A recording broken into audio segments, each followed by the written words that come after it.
বন্ধুরা, এখনকার নতুন বাইকের হেডলাইট সবসময় অন থাকে কেন, কখনো ভেবে দেখেছেন? আচ্ছা বলুন তো, সমস্ত সাবমেরিন কালো রঙের আর সমস্ত ক্রুজ শিপ সাদা রঙেরই হয় কেন? গার্বেজ ক্যাফের কথা কখনো শুনেছেন? এই ক্যাফেটা কেন বিখ্যাত জানেন?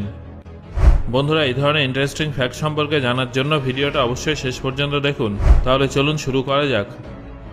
নাম্বার 1, এখনকার দিনে বাড়িতে 4 চাকা থাকুক বা না থাকুক, মোটরসাইকেল কিন্তু প্রায় সমস্ত বাড়িতেই থাকে। 18 বছর হতে না হতেই ছেলেরা বাড়িতে বাইকের জন্য আবদার শুরু করে দেয়।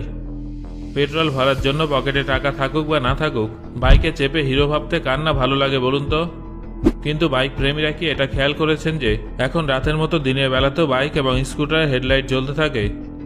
এটা কিন্তু কোনো নতুন ট্রেন্ড নয়, এটা হলো এমন একটা সরকারি গাইডলাইন যেটা বাইক নির্মাণকারী কোম্পানিগুলোকে মেনে চলতে হচ্ছে।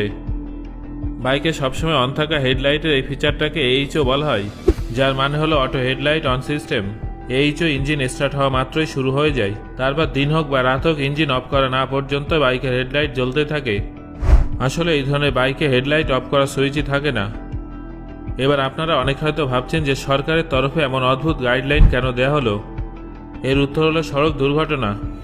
এটা তো আপনারা জানেন যে বাইকের সাইজ অন্যান্য সমস্ত গাড়ি এবং যানবাহনের তুলনায় অনেকটাই ছোট হয়ে থাকে, যার ফলে অন্ধকারে এবং কুয়াশায় বাইক আরোহীরা সবথেকে বেশি দুর্ঘটনার শিকার হয়ে থাকে।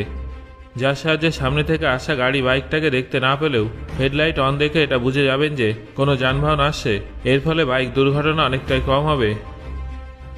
নাম্বার 2, বন্ধুরা, আপনারা কি কখনো হাতে ওয়াইনের গ্লাস নিয়ে বিলাসবহুল ক্রুজ শিপে প্রিয়জনের সঙ্গে সময় কাটানোর স্বপ্ন দেখেছেন? আমি কিন্তু এরকম স্বপ্ন অনেকবার দেখেছি। আপনাদের মধ্যে অনেকেরই হয়তো এই স্বপ্নটা পূরণ হয়ে গেছে। কিন্তু আপনারা কি কখনো ভেবে দেখেছেন যে এই বিলাসবহুল ক্রুজ শিপগুলো সবসময় সাদা রঙেরই হয় কেন?